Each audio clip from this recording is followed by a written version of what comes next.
Hi, I'm State Trooper Sean Hagstrom with the Nevada State Police Highway Patrol Division, PEIO. Please stay tuned for the next episode of Trooper Talk. And together, we can make a difference. Here we are live at the 360 Vegas studios with this edition of Trooper Talk.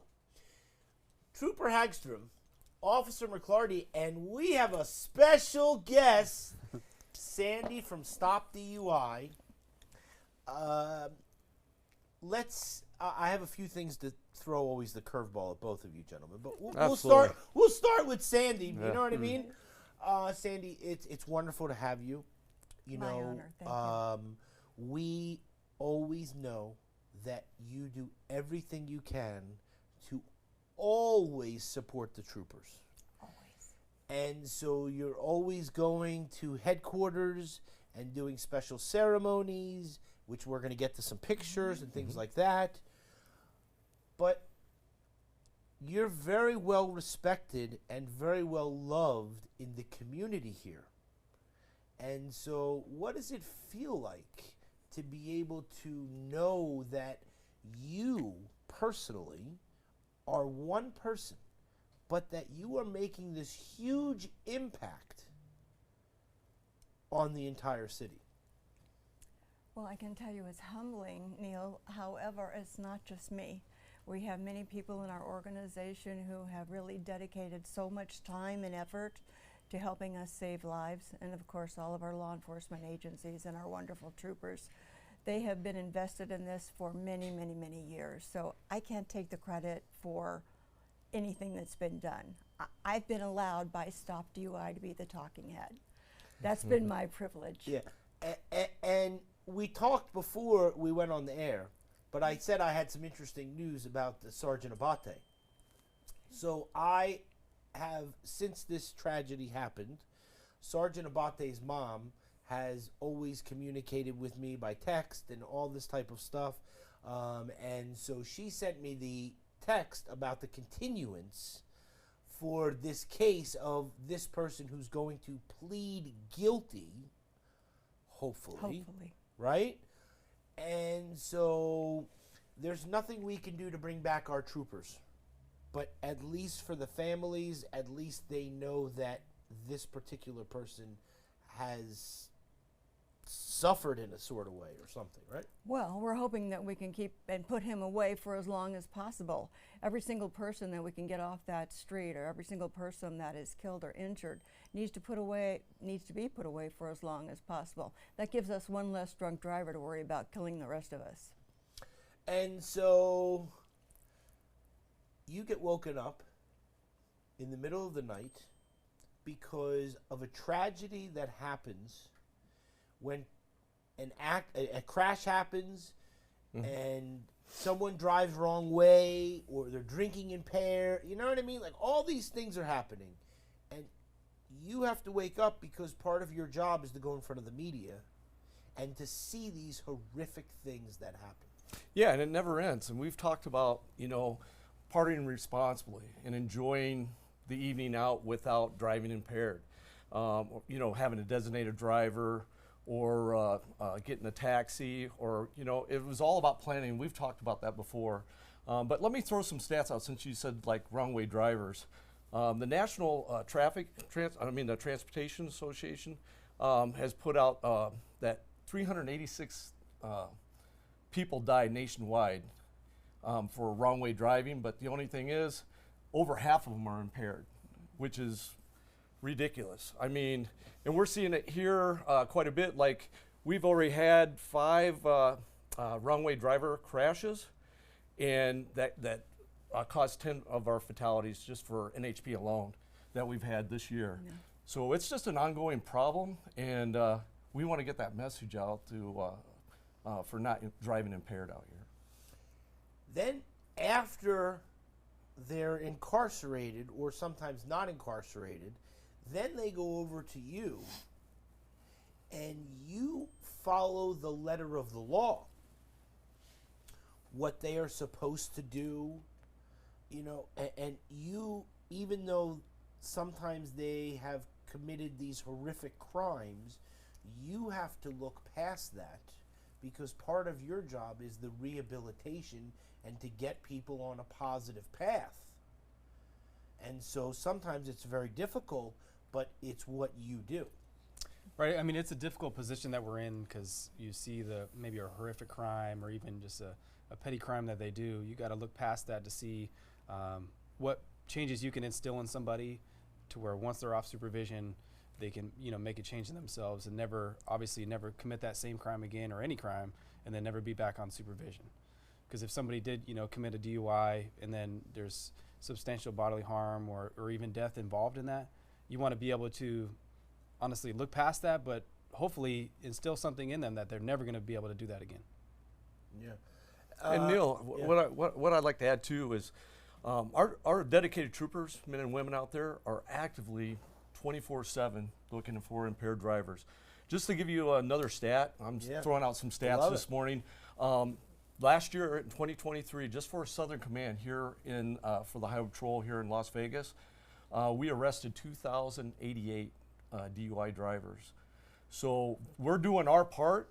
So we're just hoping that the courts and everybody else does their part in the future, and that's one of the things that Sandy is working on with the courts and everybody else, and to educate the public about not driving impaired in the valley. Like we said before, we don't mind people going out having a good time, but just plan ahead, and we just don't want you to get behind the wheel and start driving impaired. Oh, exactly. So, and that's 2,000 arrests just from one agency. and that's just from that's one just agency. DUIs. I mean, that's not all the other stuff that goes on. too. Right, It's exactly. absurd.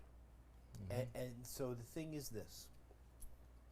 Your organization, okay, does so much to get the word out of the DUIs. And so now we have the marijuana that is now legal, and now they have these consumption lounges. And so there are ways for people to consume and then get on the roadway. And when these people get on the roadway, they take lives. They don't care. It makes no difference to them. And all they want to do is just get to where they're going in an impaired nature. And so Stop DUI, please tell us about the organization and what the organization does. Well, first and foremost, our primary focus is to assist the innocent victims of these horrific crashes. And, these families are experiencing the worst time of their lives. And we try to help get them back on track, to be able to function, to be able to tolerate even going through the judicial system. That in and of itself is huge. And oftentimes, sadly, our victims are re-victimized by this criminal justice system. An example, these continuances that we just spoke about with the Williams case. You know how frustrating that can be and how emotionally traumatizing that is? Because our victims prepare for those court hearings, and then they're all emotionally ready, and then all of us say, no, we're not going. It's going to be, we're going to give you another date. You're going to be in another courtroom. All of this combines, and it just exacerbates the whole traumatic experience of having a loved one killed or injured. Now, Neil, I just want to throw out a number as well. Great. I'm going to leave you with 749. 749. 749. By midnight tonight, 749 men, women, and children will have been killed and injured in alcohol-related crashes somewhere in this country. Now, sadly, I have to tell you that Nevada has contributed significantly to those deaths and injuries. So midnight tonight, 749 men, women, and children, and you know what? It's going to happen again tomorrow and the next day and the next day. And until we get our legislators to really step up and put forth some very strong penalties, the penalties have to outweigh the risk these drunken fools are willing to take. And our primary focus for the 2025 legislative session is to amend our vehicular homicide law. Now that penalty carries 25 to life, parole eligibility after 10 years. The problem is that the offender has to have had 3 prior DUIs before we can prosecute on that law, which is ridiculous. Why are we giving them 3 times to kill us? So this is what we're going to focus on. We're gathering as much support as we possibly can. We haven't chosen a legislator to carry this bill for us yet. We're looking. We want to be very, very careful on who we approach about it. They've got to have the passion. They got to have the fire in the belly to take this on, because it's not going to be easy. Well, none of our legislative efforts have ever been easy. But this one will be challenging, like the others. So we have to be very careful who we approach to take this on, because this is very, very important. We have not only put out a carrot, Neil, to these people, we've put out bunches of carrots. All the alternatives that they have, the ride shares, the taxis, the cabs, the buses, that, you know, call a friend, all of this has been out there for decades. And yet there are still these people who choose to ignore what's been offered. So now we're at a point, all these stupid, senseless deaths and injuries to these people that don't listen, don't care, couldn't care less, we've got to get their attention. And I believe that this legislation, this particular bill, if we can amend it, will definitely get their attention. Very passionate, right? Very. I Well, feel They it. need to be. Yeah, yeah. Yeah. You know I what I mean, mean? there's But a lot of yeah. death on the roadways out here for, you know, impaired driving. So this is one of the great things having Sandy on here with you I mean, today, yeah. Neil, you know, No, and getting that story out. So we appreciate it, and that's, you know, we feel it. Does that make sense? And so we know that the people that are viewing it on the camera can feel it too, because I don't call them fools. I say that these people have no care in the world. I say that if you want to die, jump off a bridge, land in the water, and float away. You know what I'm saying? Don't take other people's lives with you. You know, and so it's horrific. It's horrible. The wrong way driving, the driving of the impaired, is too much. And people need to recognize that they are hurting people that they don't know. And there's no reason to do that. No. What are you going to say? Tell me. I just find it mind-boggling that we have so many options. I know we're a huge city, we have so many things to do, but we also have so many options for somebody to deter themselves from making that poor decision. I mean, it's horrible. Unacceptable. And we had the dispatcher. This is the third dispatcher we had on last time, and she was fantastic. We're going to get to Officer McClarty to find out if she's testing for the officer to become a trooper, because he was biting at the bit. He was trying last to get time. her on. Yeah. She was so excited. We you know what I'm submitted saying? for a ride-along. we do have her coming on next week, Neil. Yes, so we we're do. going to So have we're her gonna with find us out too. next week. So, go ahead, Neil. No, I but was just going to say, yeah. the dispatchers, we're trying to find more dispatchers for Nevada State Police. But what we find is that they feel just as much as the officers, because they're their brothers, they're their sisters in a civilian status. And so it's really, really important. So what I was going to say was there's civilians that work for Nevada State Police that carry the same thing, and the dispatchers we love, you know, but they still have to talk to the troopers when those troopers have to go out on these horrific crimes, and they can tell by their tones of voices and things like this, and they have to remain calm. And you're very calm, Sandy. Go ahead.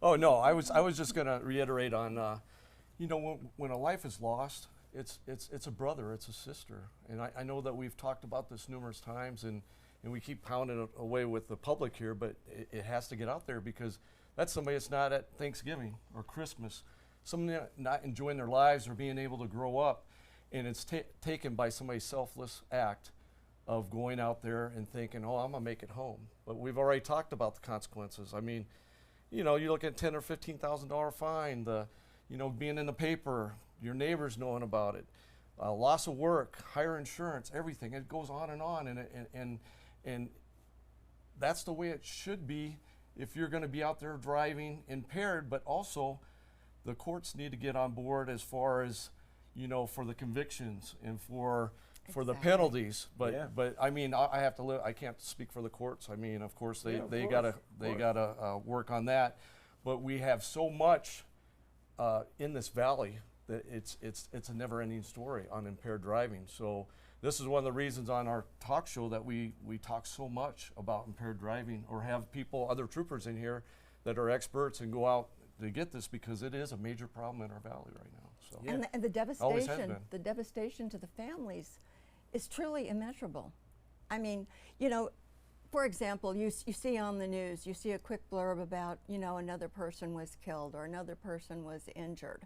Or you may see a body lying on the street with a, you know, with a blanket over it. The general public really has no idea what's under that blanket, because for the most part, it's horrific, totally horrific. And these innocent families, their lives are changed forever. And it doesn't end at sentencing. A lot of people think, you know, there's this misnomer about, well, you know, okay, we've got the sentencing, you know, we can go forward, blah, blah, blah. There's so much involved in that whole process, because they're not done yet. They're trying to get their lives back. Now they have to wait until that individual comes up for parole, and they're going to be doing the same thing over again. They're going to be dealing with the parole board. They're going to be giving a victim impact statement to the parole board, letting the parole board know why they feel that that individual should not be released. I mean, this just goes on and on and on. And you know, this is what we try to do, is to make people understand the true ramifications of driving under the influence, not only the fines that they have to pay, or they may have to spend some time in jail, but the effect that they have on these innocent people. That's why we do our victim impact classes. I did one last night. Over half of my classes in there for marijuana alone, marijuana alcohol, marijuana with other drugs. It's huge, this marijuana issue, okay? So it's so important that we keep up all this education, but we have to get their attention. Because right now, what we have in place clearly is not working. Not working. Not working, clearly not working, not when we see the increase in death and injury on our roadways caused by people driving under the influence. I noticed a trooper right in the center there. absolutely, and Okay. he's also a trooper of the year. And that trooper came here at 8 o'clock in the morning, maybe a month ago, or you know, when right we had a special time for him to come in. He caught 3 DUIs before he came in on his overnight shift. And also, I want to talk about that trooper too, because we're talking about Trooper Donaldson right here I in mean, the middle. like, you know what I mean? Yeah, Like, it's Yeah, he got 221 DUIs last year. Unbelievable. I mean, and we're gonna segue here shortly into Heroes in Handcuffs, which we'll have Yes, that's have exactly Sandy what I'm talk talking about. about. But I wanted to give some acknowledgement. Also, Trooper Slater over here, I wa- 164 DUIs for last year, and our troopers out there. I mean, these are a couple of our tops, but all of our troopers out there. I want to also tell you that Trooper Donaldson, we have a shift change right now, and he is on a new shift. Well, it's a graveyard shift, which he loves working, and he loves his job. And now he has motivated these other troopers. Their DUIs have gone up like 14% or whatever. Everybody's increased their DUIs since he's come on the squad. And he is like a mentor to Yes, them. he And is. I think it's great. I mean, it's catching fire, and our graveyard guys are just working like crazy. And I just got to commend you guys. It's amazing what Yeah. they're doing out there. So they're on fire, and he's starting a new thing out there, and he's an acting sergeant right now. So I think it's great. So he's kind of like doing a little mentoring and getting these guys Yes. fired up to get that. But I think Slater, I think when we had him on last time too, he was telling us he had like a couple of DUIs, 2 or 3 DUIs Yes. himself before he came on the show. yes. And it was a long night. So, I mean, our troopers are honestly out there in the valley, 24/7, like I said, men and women, working their hardest to try to make it safe out here in the Vegas Valley. And I just want the public to know that our troopers are never ending.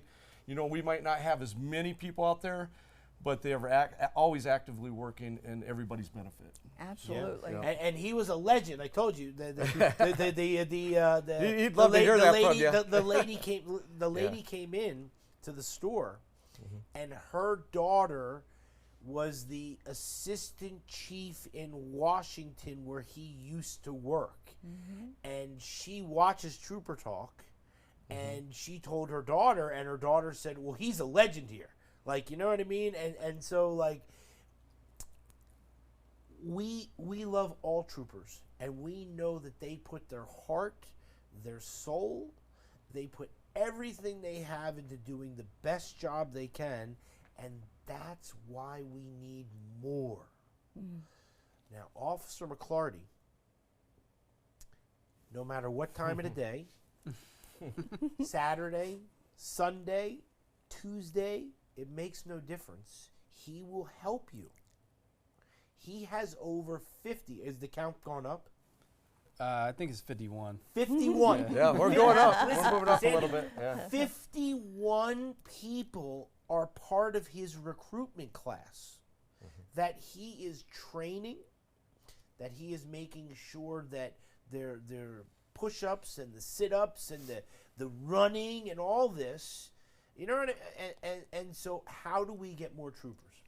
How do we get more people? Well, I want to go back to Trooper Donaldson. No, yeah. we can't give him enough accolades. Yeah, you know what I mean? God, So, yeah. It's just because we're also accepting lateral transfers. And when I came yes. on as recruiter, he was one of the first ones Oh. to lateral from Washington State.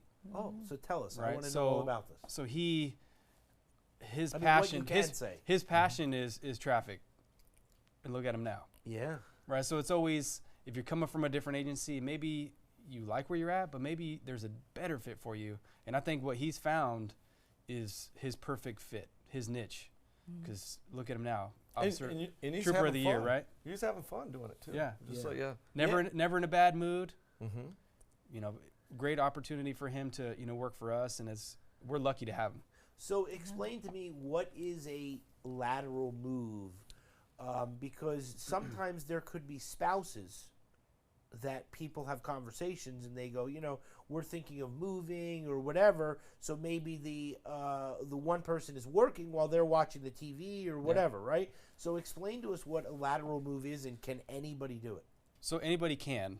There is bare minimum requirements that you have to have. So you have to have at least 1 year off probation experience and then be a Cat 1 officer within your state. So he came from Washington. He had way more than 1 year experience. So I think he retired from Washington, came to us. Now he's working for us. So he's got plenty of experience that he brought over, and now he's mentoring our guys. And I got excited that he said that, DUIs were up 14% just because of his personality and his, leadership qualities that he's bringing to the team, because that's what we're looking for. We're looking for people that want to, make not only their lives better by changing a job, but also making the people that are around them at that job that they're moving to better. And that's exactly what he's doing. Yeah, and I was just going to say, he was fantastic. Like, we met at the promotion ceremony, right, where they gave him a Trooper of the Year and all that stuff. And all I wanted to do was talk to him. And so it just so happened that we were filming the commercials outside of Southern Command. And his car was right next to us. And so he walked over, and it was just by coincidence that he walked over, and he was like, "Yeah, I would love to do it." He's like, "My schedule and this and that." And when he came on, I mean, it was like, it was fantastic, because he just has a wealth of knowledge, and he just wants to obviously pass that on to younger troopers, right? Or even maybe not younger troopers, but it's troopers that want to learn, right? And so my last question for you is this: Nevada State Police, do they have an age where we know that they have a bottom age where you have to apply, but what about as a top age? Can you be 50 and transfer? Can you be 55? There is no age limit. Yeah, So- let me tell you about yeah. that, Neil. May I? Oh, yeah, go on that? Yeah. I'll tell you what. I won't give the guy's name out because I didn't talk to him ahead of time. But I did a lateral transfer myself when I first came because I worked for a Metropolitan Sheriff's Office before I came out. Okay. And so I did lateral, 22 years ago or whatever. So when I came over, we had a lateral class. It was like 12 or whatever. We had somebody from LAPD, LA Sheriffs. But one guy that really struck me was he was a USC professor. And this guy's probably making $250, $300, and he's tenured, and he's in the language department, speaks 5 languages. He's 64 years old, but always wanted to be a trooper. And and his wife was also a teacher, and they moved to Vegas because they moved from California. He always wanted to be troopers, like a dream of his. And he was in my class, passed all the physical, did all that stuff. He was trooper for I think at least 3 or 4 years, and then he switched over to Capitol Police, which is guarding our Capitol buildings. He did that for a while. But there is no age limit. I mean, if you're healthy enough to go out there and pass the physicals and learn the laws and do all that, you can be a trooper. And he was 64 years old when it was just a passion to him to be a trooper. And he did some great stuff for us because of his knowledge being a professor. He did a lot of grant writing for us too on the side, being a trooper on the side. He'd go out there and do his shift and everything, and then he'd do some extra for grant writing. So we don't have that. But I do want the public to know that we're always looking for laterals, but of course new persons. But if you're in the military or anything, if you're looking to come to be a trooper, we do ride-alongs. We'll set it up. If this is a job that you think that you want to do, we'll make sure that you get a ride-along. And we also have civilian jobs too, because we're gonna talk a little bit next show about our dispatchers. So, but if you're looking at if you don't want to be in law enforcement, we got civilian jobs. But like I said, we have ride-alongs or sit-alongs. If you're looking at parole and probation, where Officer McCarty works, we always have openings over there too. So if you want to do a ride-along and see what it is to be a parole and probation officer, contact Nevada State Police and .com, right? NevadaStatePolice.com, and you'll meet this great recruiter here, Yes, Officer he's the McCarty, best. and he'll work with you. But we're always looking for people, especially from all over the country. We think it's a great thing having laterals coming out because if you have the experience and the background, and you can learn on new laws, and it's a shorter base academy, correct? We can get you working. So if this is something that you've always wanted to do, I'm saying come. So no absolutely. age limit? There's No hope, age limit. There's hope No. for me yet? Right There you go, is. Sandy. There is. No problem. Sandy. Sandy, listen, That's let me right. tell you something. Yeah. One of the reasons Officer McClarty likes to come here is because then he can scout for the new recruits. That's You know what I'm saying? So you're next Right, after see, the so show. right outside Sandy, he's going to be like, He'll be talking to you right afterwards, Okay, Sandy. no So we'll, Okay. It's So- wonderful Yeah. to be able to know that. It's wonderful to be able to work for an agency that allows all these different things. That allows someone to work for, the parole and probation for a couple years, and then go to a different a different division. You know what I mean? What I want to ask you, Sandy, is explain to us about the Heroes with Handcuffs. Well- Okay, I want you to go here picture by picture and explain to us. You had the Las Vegas Raiders there, Yes. right? You have tremendous people that support the entire organization. So talk to us about what we have here. Yes, we've been blessed. I can tell you Yes. that, Neil. We've been blessed. But if I can just say one thing, just to what you were talking about in terms of age and so forth, was Trooper Felix, who had served 20 years in the U.S. Air Force. Retired from the Air Force, yes. And he was 53, I believe, and then he joined the Highway Patrol and served our community for 4 years until he was killed by Williams. But I mean, that was just another example of, don't worry about your age. If you got the passion and the heart, this is the guy to see right here. 100%. Oh, and I Okay. don't want to go backwards either, but I wanted to say something about Donaldson too. Yeah. Remember when we were talking, because you brought that up, I wanted to bring this up too. Yes. His heart and passion is, we've talked about numerous times, and I want the public to know too, is the Highway Patrol is family. I mean, we are a close-knit organization that works together. And I know we've talked about this numerous times, but even him mentoring, we have other people.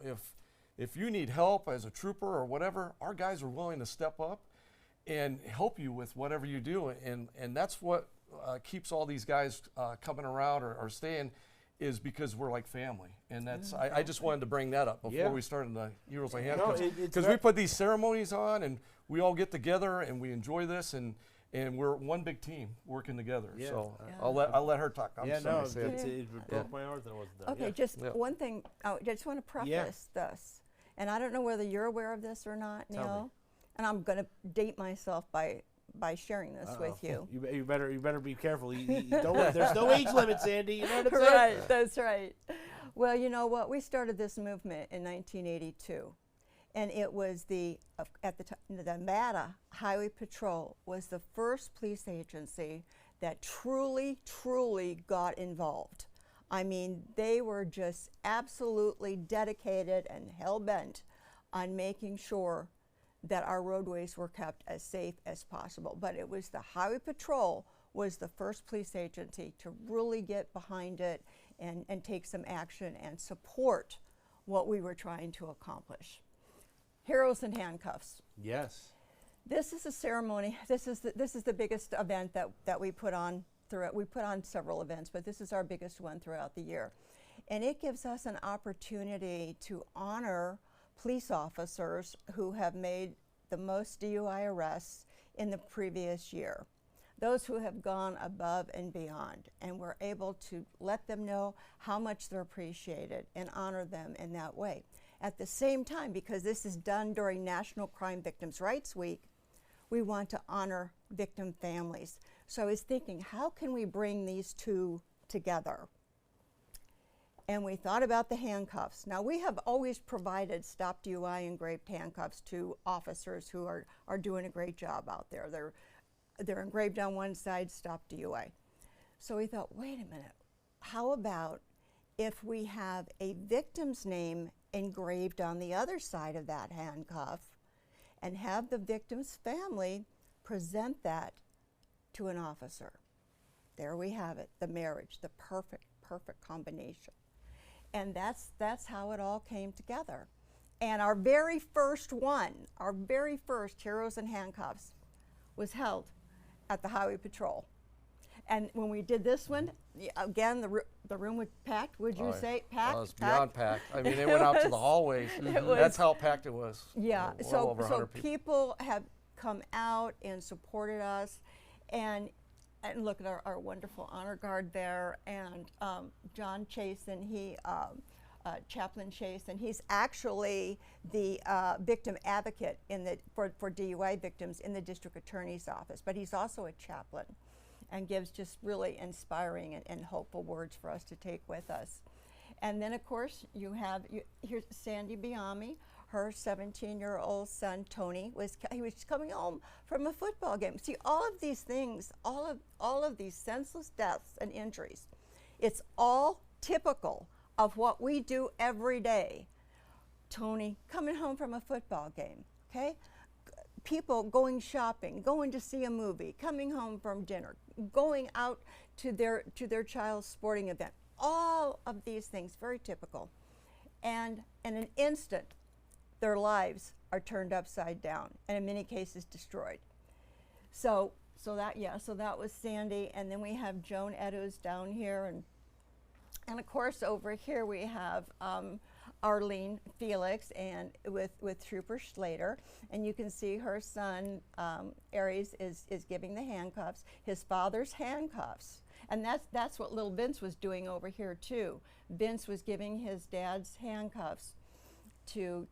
Do I want to say trooper or sergeant now? No, trooper. He's just okay. Yep, Okay, Trooper I don't want to demote No, you're him. good. Okay. You're good. Okay, so yeah, Vince was giving his dad's handcuffs to Trooper Donaldson, and of course Aries was giving him to Trooper Slater. Now last year I gave my mom's handcuffs to Trooper Slater, and at that time, from January to April, I believe he had made.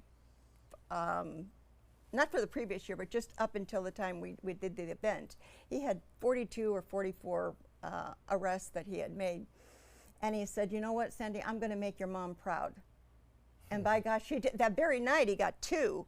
He finished out the year with 164, but I will tell you, 121 of those arrests were made with my mom's handcuffs. So when these officers I don't know, there's something incredibly special about these handcuffs, because everyone that we've ever seen that received them, their arrests go up the next day. There's just something very special about them. So yeah, this is an amazing program. And yeah, we love having the Raiders out, and I've always had the privilege of doing classes for the Highway Patrol cadets. And you know what I try to do is to share with them how important it is, how every single arrest is so important. And I try to get across to them, you know, there's going to be times you've put in the effort to stop that person. Now you take them to jail. Now you spend 2 hours filling out the paperwork. You're doing all of the things right.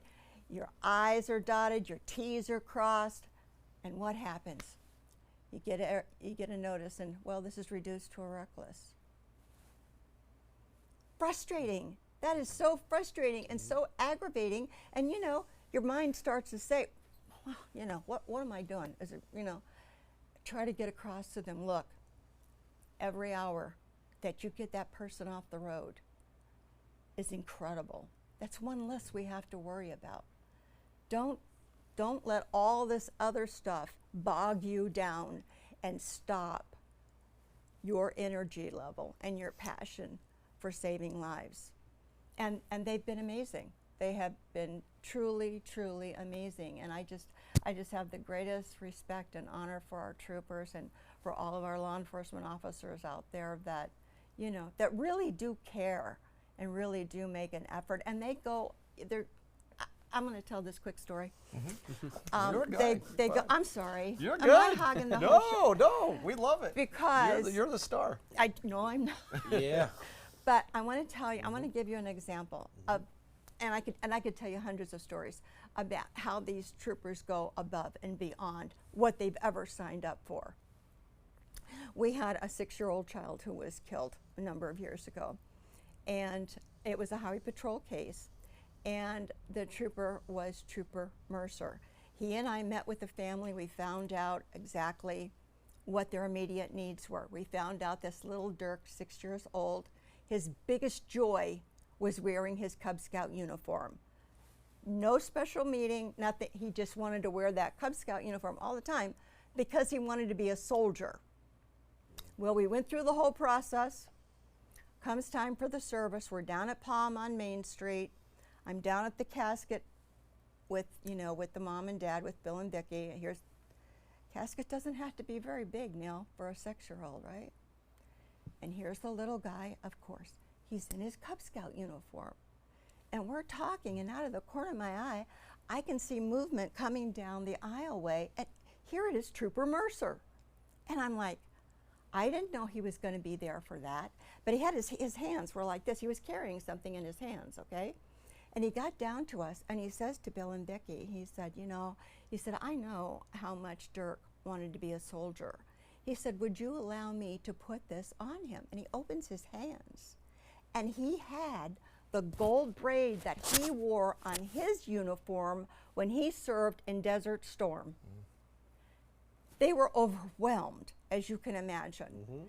And he took that baby's arm, and he took that braid, and he slid it up on his arm. Above and beyond what he ever signed up for.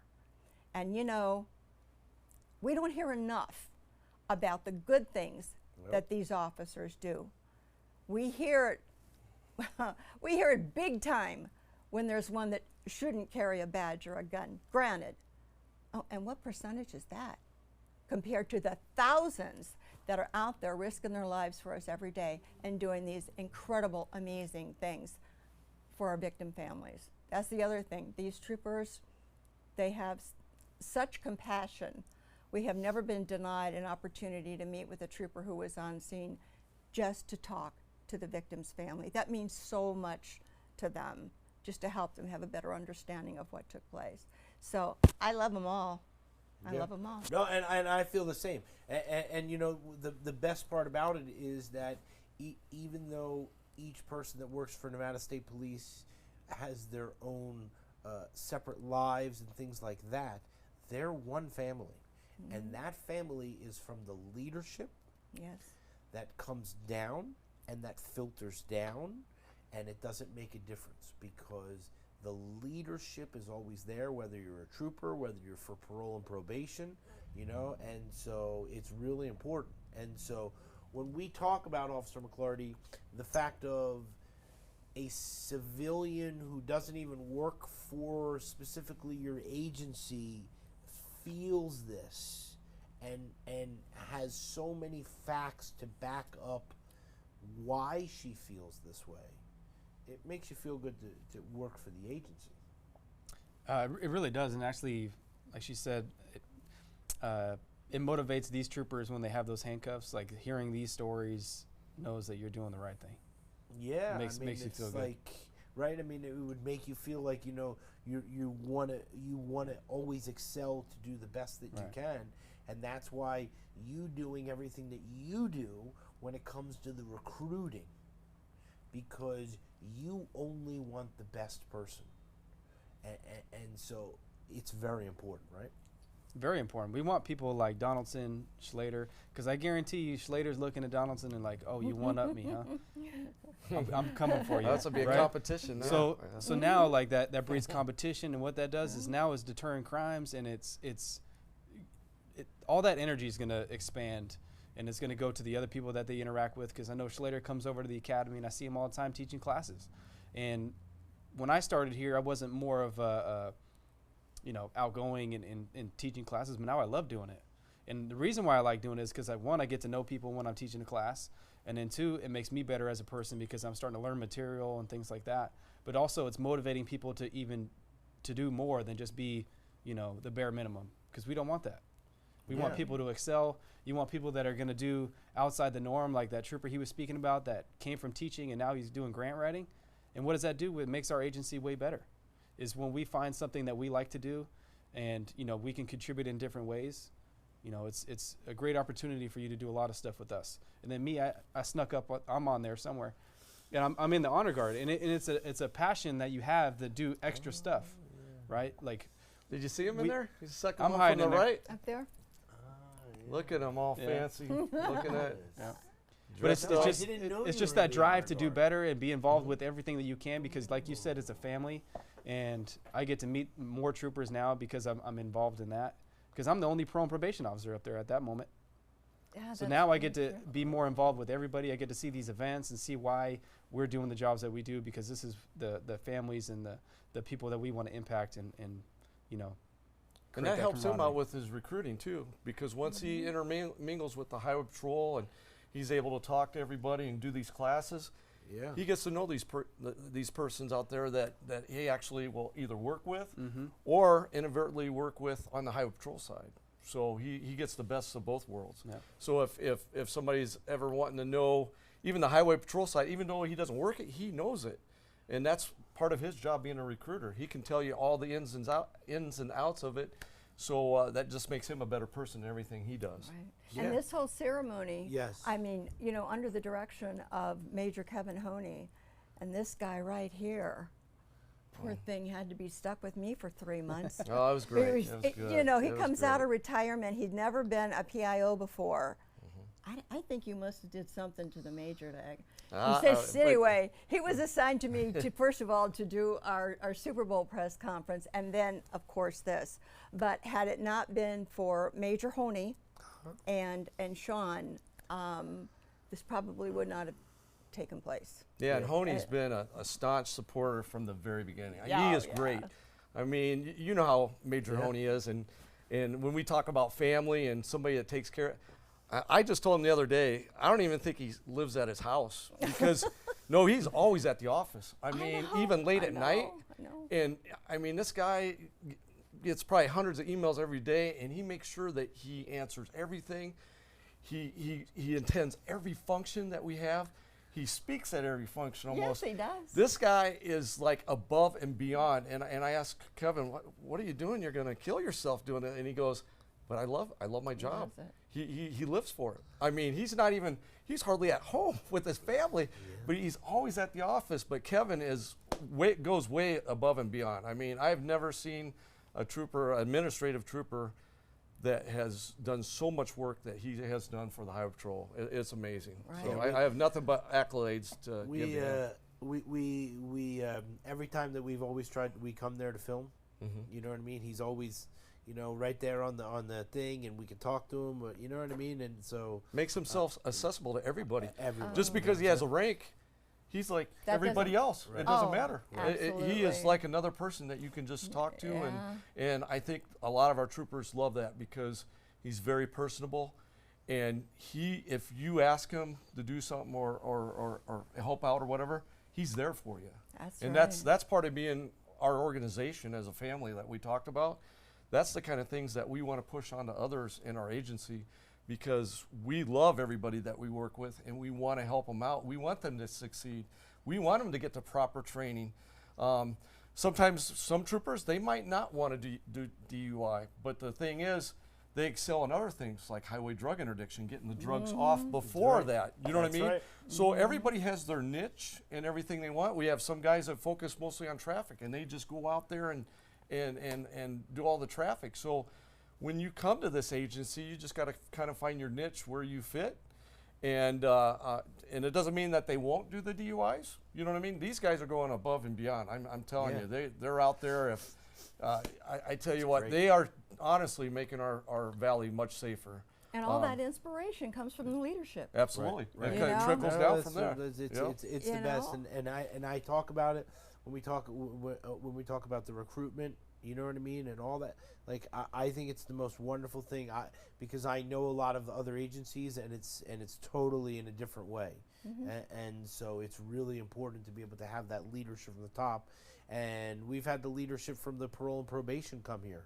You know what I mean? And so it's really important. And so when it comes to what we do, that's why having a partner like yourself and the organization really makes a difference too, because your positivity towards the officers of doing these type of things and all that type of stuff, again under the leadership and all that, but you know what I mean, it also takes a tremendous organization. And Thank so you. Stop DUI is there. Now my question for you is this: can a regular person that wants to either help you or help your organization or donate money or things like that, how do they do that? All they need to do is just contact Stop DUI. I have a number of 702-376-1238. People can call on that. They can text on that number. We're more than happy to talk to anyone who wants to assist us and help us, further our mission. I mean, the more people that are out there giving the message, the better off we're all going to be. So, yeah, we look forward to hearing from people. And you don't have to be a DUI victim. Okay. Actually, our president, Miss Sandra Scott, who is our president and who has been with us for decades, is not a DUI victim, but is passionate and committed and dedicated. We have a number of people in the organization that haven't suffered that victimization, but they're smart enough to know no one is immune. That's it. This crime Yes. crosses all boundaries. It doesn't matter who you are, who you think you are. It does not matter. Economic background, race, religion, age, including the unborn. Doesn't matter. No one's immune. And that's No why one. we need to do everything we can. That's right. So I have one thing that we got a video yesterday Oh, okay. of something. Let's see it. Let's see what this is. So, Trooper Hagstrom, what is this that You we're know what? seeing here? Yesterday we had the Nevada Law Enforcement Memorial Run. And then this is all of our troopers and our and families, victims and families of our fallen. So we have Vanessa and the Felix family. Uh-huh. I mean, I should say The the Abate, Abate family and right. Felix family. They're running because both their names are going to be on the Southern Nevada Memorial, and they're also going to be entombed into the Washington, D.C. Memorial. Their names will be engraved in there. So every year we have a law enforcement, Nevada law enforcement memorial run. It starts here at our Police Memorial Park over by Metro's Academy, and they have a baton, and they run 300. I think it's what 386 miles. Are you aware? Something like that. 386 miles God. up to Carson City to end the relay up there. So they're handing off officers throughout the state. They're all lined up. Like 4 miles, 2 to 4 miles. You don't have to run. Some people can run a mile or whatever, but usually it's 4 miles to that marker, and they start from Vegas and in Carson City, and that's in memorial of all of our fallen officers. Falling off. Yeah, and we do it every year. So this is a group of the NHP that we ended this run. This was like a 1.1 mile. This is just one photo, but we took a bunch of videos Yeah. and other photos. So the let's other. see what this next one is Okay. that Johnny put on there. This is at Police Memorial Park, and this is starting off, and you'll see this is first part is Metro coming out, and they're going to hand it off to NHP, and then this is NHP running afterwards. So Sheriff McMahill is going to be running in this group coming out.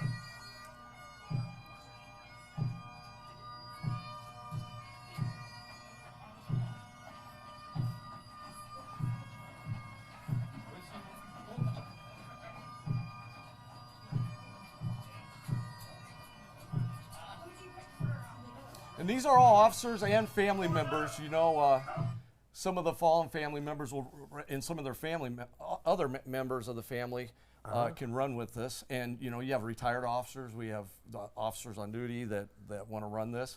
So it's open to everybody in the law enforcement field for that. And I will tell you that Sheriff McMahill is a very dear friend. And so he was running next to Mindy Lloyd, who Lieutenant Eric Lloyd is a very dear friend and who was the president of the IPOF. And so after, because she had a few pictures of Sheriff McMahill and of her, and that's Gary Cheney at the end and stuff like that. And who had anyway, so I sent him a text and I said, you know, thank you for always keeping him in your heart. You know what I mean? And that was a good friend of yours, Neil. Right. Absolutely. And so, you know, just like you talk about, it's the same thing. You know what I mean? And so it's very, and so just like your president, I feel the same. Oh, like you know, when it comes to this, and so like I will do everything in my power to do everything we can. So let's see if this one works. Then. Okay. And what is this one now? And this is our NHP troopers. They just got the baton maybe a couple blocks prior. So they're running the baton there. And that's Vanessa Abate with the baton. And then at the end, they give it to Vince, their son, to hand off to the next leg or whatever. But this is just a short video. That's me yelling at Honey. Now, we can see that that it's very well protected, that there's people there, you know, that the Oh, and they officers do are it cross there. state. Like, and to let you know, we picked this up. Girls. Big smiles. There you go. There you go. So this is the Nevada Highway Patrol part of it, and then we had our other DPS officers and pro and probation. They did out by Creech. So we did the second half because you got to think this baton's getting passed out throughout the day. We didn't pick up out by Creech Air Force until about 1:30, 2 o'clock, around there. And then our DPS family ran from mile marker 117 to 121. And we had some of them that ran the entire thing. We have a Lieutenant Billy West that's with parole and probation, great guy, and he ran that. He was like the fastest guy. He was like a rabbit. He ran the whole thing. It was amazing. So yeah, but this is a big tribute to our fallen, and we do it every year, respectively, as we should. And it's great just to have our officers out there supporting this and having a good time with not only other officers, but with their families and friends for that. And we hope that we never lose any officers or trooper. You know what I mean? Like, because just as the DUI is the devastation to the families, right? It's devastation to the trooper family. And we lost a couple of troopers that dedicated their life to getting people off the road. And, you know, I always come back to the Trooper Abate versus the Sergeant Abate, because Trooper Abate would always come on the show. Right. And so, you know, it was very special. And so we've had, when we had Joanna May come on, and it was the first time that she opened up about what she was experiencing, and she was able to look in the camera, and the camera didn't talk back to her, you know. And so when it comes to people coming on the show and doing things, you know, we want to do everything we can to make sure that nobody ever puts someone into their position where they have to make life-changing things or put someone in jail, you know. I mean, like, all these things. And so with your organization, and you keep getting the word out, maybe we'll never stop DUIs, but as much as we can put the biggest dent in that statistic to just keep telling people about this is, you know, is what we can do, right? You know, and so we have to allow the troopers and the parole and probation to be able to do what they do, but we have to do our part in order to just keep getting the word out. Right. You know, we have another event that we do, Neil, every November. And what we do is we have a victim memorial signs, and they are posted all along Kyle Canyon Road. And they bear the name of a victim on there. And they cover one side up and one side back. That's hundreds of these victim memorial signs. Hopefully making people understand and make them think, oh my gosh, you know, don't let me get drunk and drive this road, okay? So we did it on November 29th. Huge media turnout, tremendous support, tons of stories. It was unbelievable. 15 hours later, we learned our troopers were killed by a hit-and-run drunk driver. 15 hours later. And with all of that was out there. See, that's why we have to do something to get the attention. And it has to be strong, and it has to be powerful. And I just wanted to mention, you had mentioned Lieutenant Lloyd and his beautiful, she's 10 years old this year, but last year she sang the national anthem for us at our ceremony last year, and she performed the national anthem again for us this year. And also at the end of the program, she performed a song dedicated totally to the DUI victims. His little niece, little Micah, beautiful little girl. Mm-hmm. And that's what she said, she's always dedicating it to her uncle. Yeah, it's very important, you know what I mean?